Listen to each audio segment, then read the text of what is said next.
نحمدہ و نصلی علی رسول الکریم۔ اللہ تعالیٰ جل شانہ نے قرآن پاک کی سورۃ العادیات میں فرمایا ان الانسان لربہ لکنود، یعنی انسان اپنے رب کا ناشکر ہے۔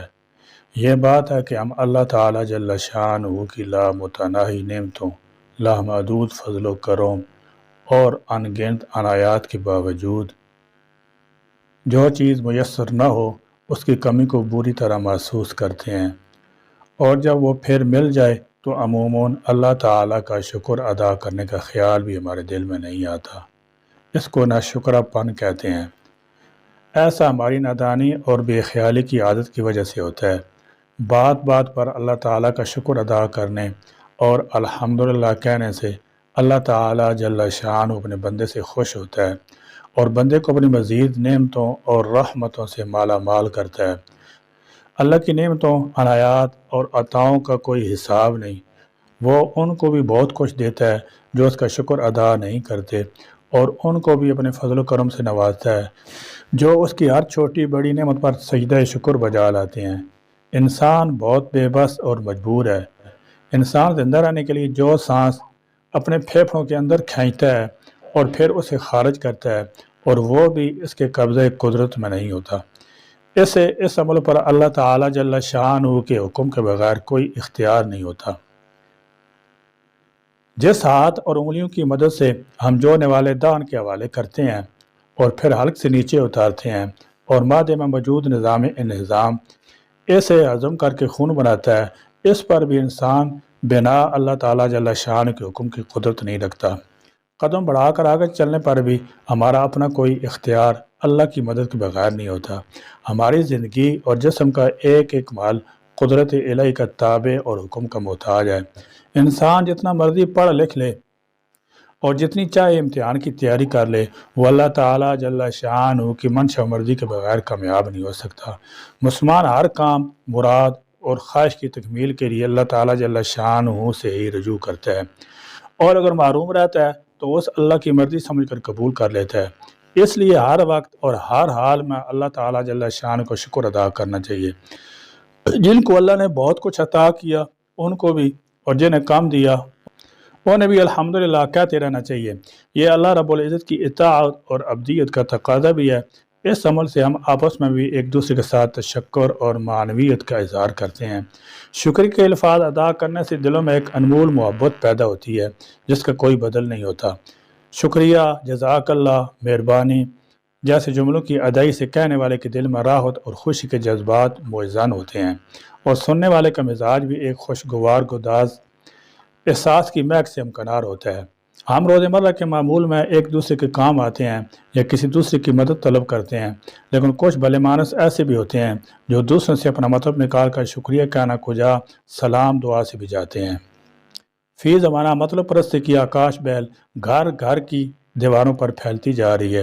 جھوٹ، احسان فراموشی، دھوکے بازی، غیبت، خوشامد پرستی، بدعنوانی اور بددیانتی جیسی معاشرتی بیماریوں کی طرح آپس کی سلام دعا اور شکریہ کے الفاظ ہماری زبان سے خارج نہیں ہوتے۔ اس سے اخلاقی قدروں کے منافی سمجھا جانا چاہیے۔ جبکہ ہم اللہ تعالیٰ جل شانہ کی نعمتوں کا شکر ادا کرنے میں بخل سے کام لیتے ہیں تو انسان کا شکریہ ادا کرنے میں بھی ہمیں تعامل ہوتا ہے۔ کوئی آپ کو پانی پلا دے تو یہ اس کی مہربانی ہے۔ شکریہ کہنے میں کون سا مال خرچ ہوتا ہے؟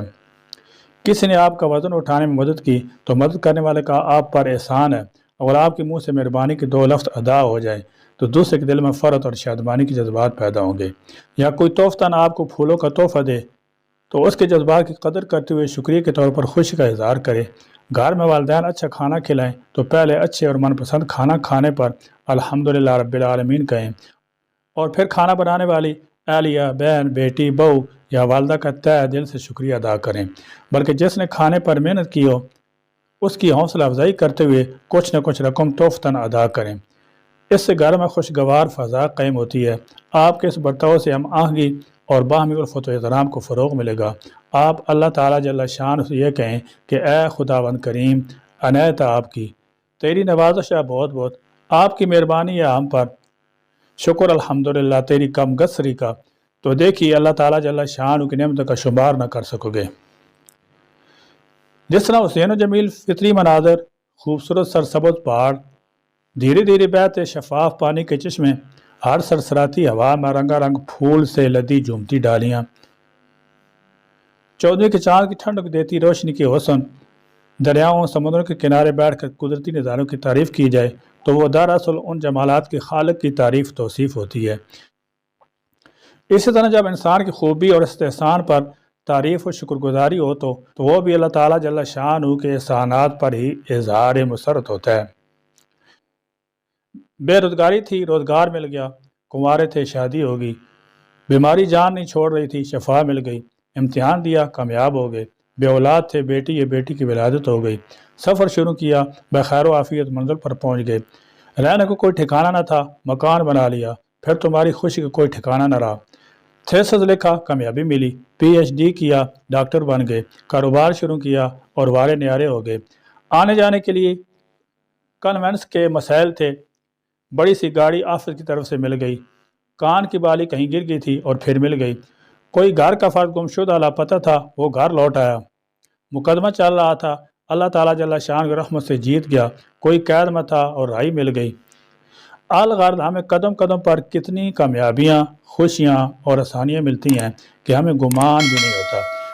اس لیے ہم اللہ تعالیٰ جل شانہ کی ان عنایات کا شکر بھی ادا نہیں کرتے۔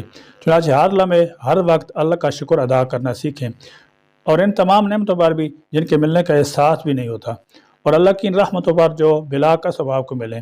آخر میں آپ تمام ناظرین کے نام سے گزارش ہے کہ دل سے دعا کریں کہ اللہ تعالیٰ جل شانہ غزہ کے مظلوم اور خوراک و پانی اور ادویات سے محروم فلسطینیوں کی غیبانہ مدد فرما کر انہیں جابر و ظالم صہیونیوں پر غالب کر دے اور امت مسلمہ کو خواب غفلت سے بیدار کر دے۔